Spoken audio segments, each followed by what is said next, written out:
Shalom Bapak Ibu Saudara sekalian yang dikasihi Tuhan. Kita bertemu lagi di dalam RTM pada malam hari ini. Kita mau mempersiapkan hati kita untuk kita menyembah Tuhan, memuji Tuhan, dan juga mendengarkan kebenaran firman Tuhan. Sebelumnya mari kita sama-sama satukan hati dalam doa. Kami bersyukur untuk malam hari ini ya Tuhan, kesempatan kami untuk mengingat kebaikan-Mu, untuk mengingat kebesaran-Mu. Dalam acara ini kami percaya Tuhan akan melawat kami, menyerahkan seluruh acara dari awal sampai akhir hanya di dalam nama Tuhan Yesus Kristus. Amin. Mari kita bersama-sama, kita mau satukan hati kita. Kita mau katakan, Bapa, pegang tanganku. Biar melalui pujian ini setiap kita boleh mengalami lawatan Tuhan atas hidup kita.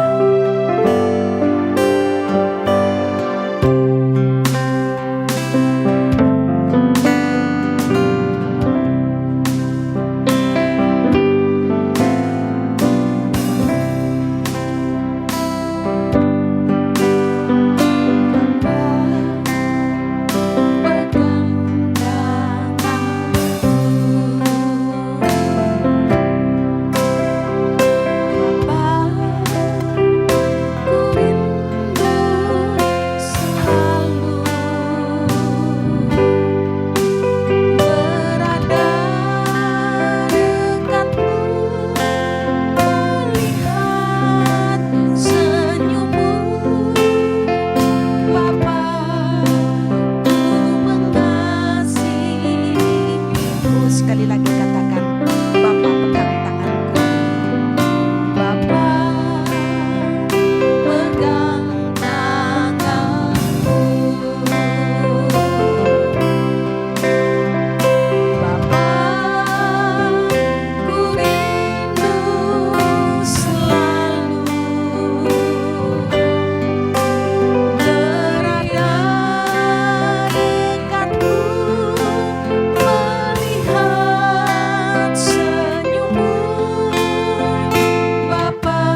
membawa kesembuhan bagi hidup kami. Terima kasih. Sebentar kami akan mendengarkan firman-Mu.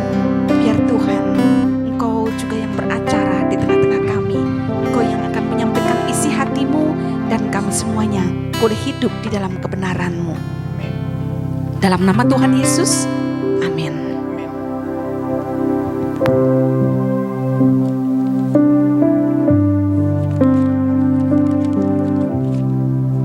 Ya, Bapak Ibu sekalian yang dikasihi Tuhan, minggu ini tema yang harus kita hidupi sesuai dengan apa yang kita dengarkan dalam ibadah hari Minggu yang lalu tentang kasih dan pengampunan. Dan dalam RTM kali ini kita akan berbicara mengenai kasih dan pengampunan secara spesifik yang akan kita aplikasikan melalui perkataan kita. Pertama kita akan membaca dalam satu nats firman Tuhan yang tertulis di dalam Amsal 18 ayat yang ke-21. Di situ tertulis, hidup dan mati dikuasai oleh lidah. Barang siapa menggemakannya akan memakan buahnya.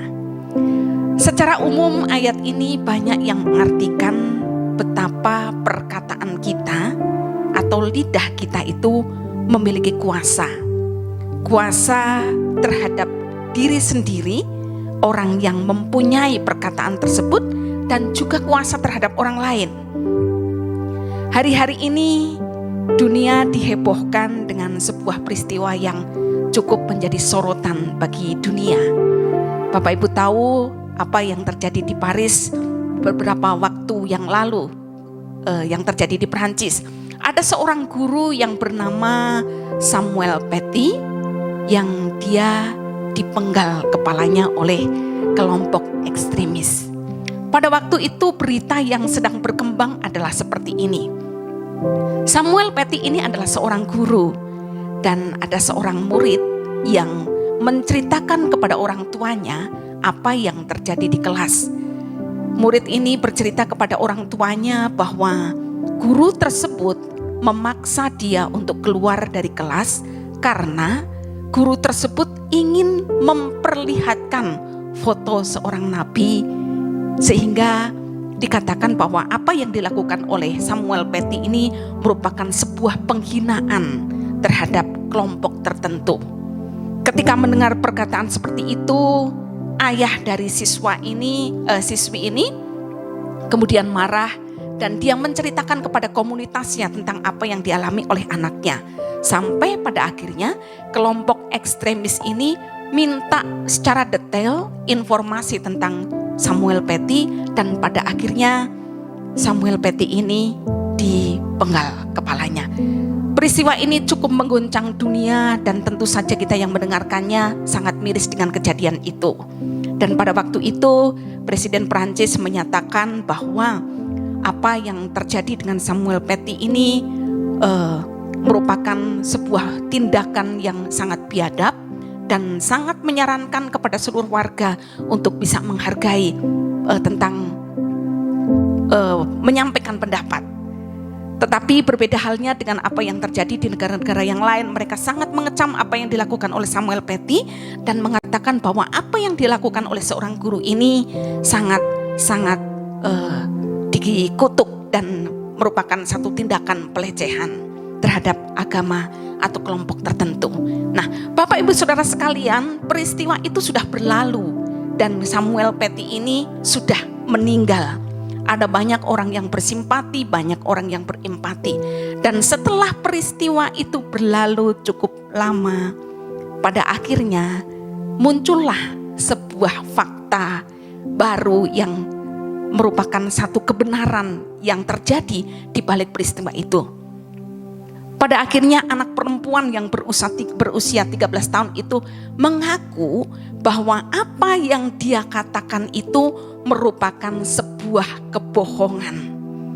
Karena peristiwa yang sesungguhnya terjadi adalah bahwa anak gadis berusia 13 tahun ini mengarang sebuah cerita karena dia ingin bersembunyi dari kemarahan orang tuanya. Dan ternyata didapati bahwa anak perempuan ini memang memiliki sebuah sikap yang kurang baik ketika dia ada di sekolah. Dia seringkali bolos, dia seringkali meninggalkan kelas, dan dia seringkali melakukan kesalahan-kesalahan yang pada akhirnya dia ditegur oleh gurunya. Dan ketika dia ingin bersembunyi dari kemarahan orang tuanya, dia membuat cerita yang seperti itu yang akhirnya menimbulkan kemarahan orang tuanya, dan pada akhirnya hilanglah nyawa seorang guru yang bernama dengan Samuel Petty. Bapak Ibu Saudara sekalian yang dikasihi Tuhan, ketika kita mendengarkan peristiwa itu, tentu saja kalau di awal-awal kita mungkin ingin tahu peristiwa yang terjadi sebetulnya seperti apa. Tetapi pada akhirnya ketika kita tahu cerita pada akhirnya, betapa kemarahan itu berubah menjadi sebuah penyesalan. Ketika kita merenungkan kenapa peristiwa ini bisa terjadi, ternyata ini merupakan sebuah penggenapan dari firman Tuhan yang tertulis di dalam Matius 12 ayat yang ke-35. Di dalam ayat itu dikatakan bahwa orang yang baik mengeluarkan hal-hal yang baik dari perbendaharaannya yang baik, sedangkan orang yang jahat mengeluarkan hal-hal yang jahat dari perbendaharaannya yang jahat. Tentu saja kita tidak bisa berkata bahwa seringkali mungkin ada orang yang berkata seperti ini, hati saya itu baik sebetulnya. Padahal dia mungkin mempunyai perkataan-perkataan yang tidak sejalan dengan apa yang dia katakan tentang isi hatinya. Sedangkan firman Tuhan mengatakan bahwa dari hati kitalah akan meluap, sehingga keluar perkataan kita, keluar ekspresi wajah kita, atau keluar gerak-gerik atau tingkah laku kita, semuanya bermuara dari hati. Apa ini kaitannya dengan hati, dengan masalah kasih dan pengampunan yang harus menjadi gaya hidup kita sepanjang 1 minggu ini?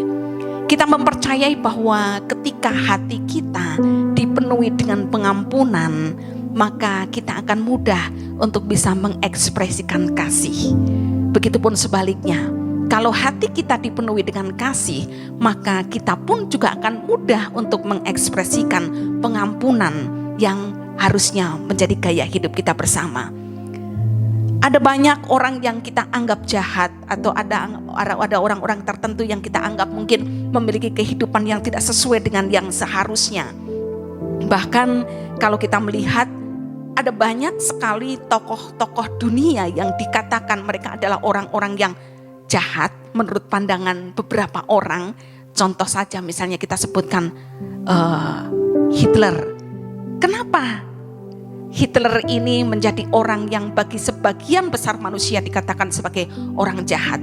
Karena memiliki masa lalu atau memiliki hati yang penuh dengan kepahitan.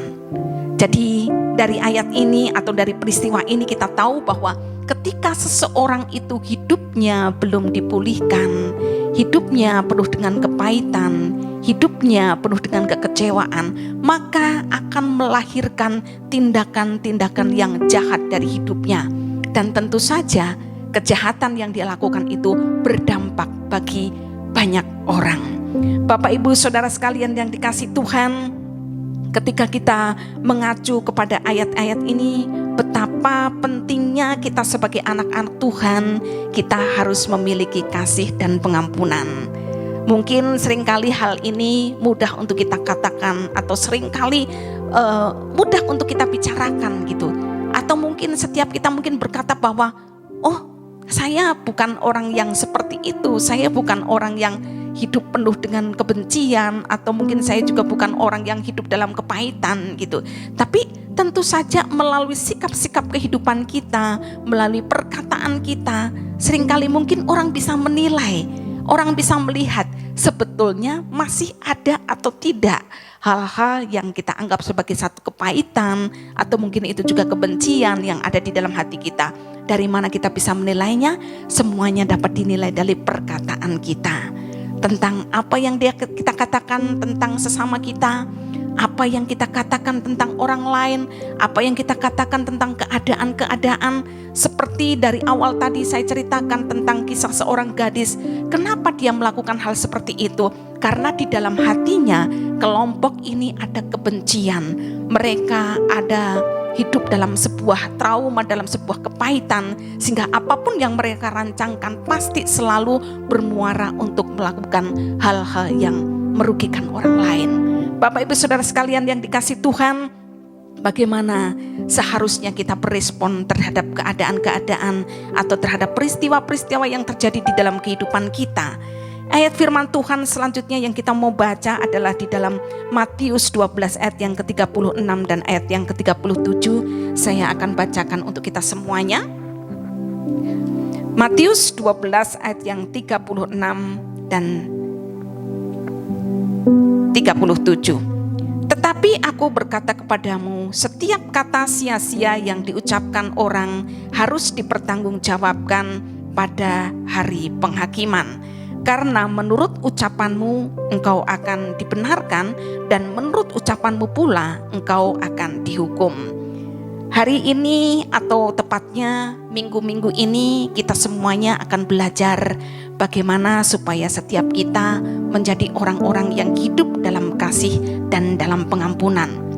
Mengapa kita harus memperkatakan perkataan yang benar?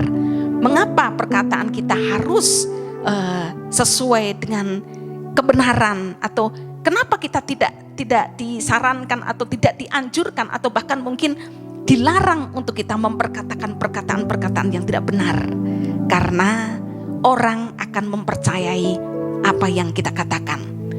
Seperti peristiwa yang awal saya ceritakan, kenapa peristiwa itu bisa terjadi? Kenapa Samuel Bati sampai dibunuh? Karena orang mempercayai perkataan yang dikatakan oleh wanita kecil ini. Kita pun di dalam kehidupan kita pun seringkali terjadi hal-hal seperti ini. Ketika kita mendengar sebuah berita, mudah bagi kita untuk mempercayai, apalagi ketika yang menyampaikan itu adalah orang yang dekat dengan kita, teman kita, sahabat kita, pemimpin kita, atau orang yang kita hormati, maka kita akan begitu mudahnya untuk mempercayai apa yang kita katakan. Nah, oleh karenanya kita harus memperkatakan perkataan-perkataan yang benar. Ketika kita mungkin menghadapi sebuah masalah, seringkali mungkin kita terpancing untuk menceritakan apa yang terjadi. Tapi dalam keadaan seperti itu pun sebetulnya kita pun dituntut untuk tetap memperkatakan perkataan yang benar.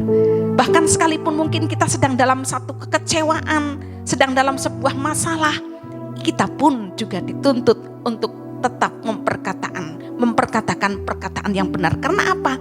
Orang lain akan mempercayai apa yang kita katakan. Dan kalau misalnya orang mempercayai apa yang kita katakan dan ternyata apa yang kita katakan itu bukan sebuah kebenaran, firman Tuhan berkata, lebih baik batu kilangan dikalungkan di leher kita. Begitu maksudnya, supaya kita berhati-hati dengan apa yang kita katakan. Bapak Ibu Saudara sekalian yang dikasihi Tuhan, malam hari ini sekali lagi kita mau belajar bersama-sama. Tentu saja kita sebagai manusia, kita banyak sekali melakukan kesalahan, atau mungkin kalau orang dunia katakan, kita sering khilaf dengan kata-kata kita. Kita khilaf dengan komentar kita. Kita khilaf dengan apa yang kita ucapkan. Tapi mari kita belajar, karena dari perkataan kita orang akan tahu bagaimana dengan isi hati kita. Orang yang tidak memiliki kasih pasti dia akan mengeluarkan perkataan-perkataan yang bisa melukai sesamanya. Orang yang tidak bisa mengampuni pasti dia akan selalu memperkatakan perkataan-perkataan yang negatif, baik tentang dirinya, baik tentang orang lain, maupun juga tentang sebuah keadaan. Jadi hari ini mari kita bersama-sama kembali untuk mengingat bahwa hidup dan mati kita dikuasai oleh lidah. Jikalau kita ingin melihat perkara-perkara yang baik terjadi dalam kehidupan kita, mari kita memperkatakan kebenaran. Dan kalau kita mau memelihara hidup kita supaya kita memiliki damai sejahtera satu dengan yang lain, maka mari kita awasi apapun yang keluar dari mulut kita. Baik Bapak Ibu Saudara sekalian, sebagai akhir dari apa yang kita sampaikan, sekali lagi apapun yang kita ucapkan, firman Tuhan mengatakan bahwa kita akan dituntut pertanggungjawabannya. Orang yang bijak adalah orang yang berpikir sebelum dia berkata-kata. Tentu saja hal ini menjadi sebuah peringatan bagi kita. Sebelum kita berkata-kata, lebih baik kita bisa memikirkannya terlebih dahulu. Jangan kita menjadi seperti orang bebal yang kalau orang mungkin pepatah mengatakan bahwa ngomong dulu baru mikir, tapi kita akan menjadi orang-orang yang akan berpikir sebelum kita berbicara. Karena dari perkataan kita itu orang akan menilai, bahkan diri kita sendiri pun bisa menilai apakah kita sudah menjadi orang-orang yang dimerdekakan, orang-orang yang melepaskan pengampunan, dan orang-orang yang selalu hidup di dalam kasih.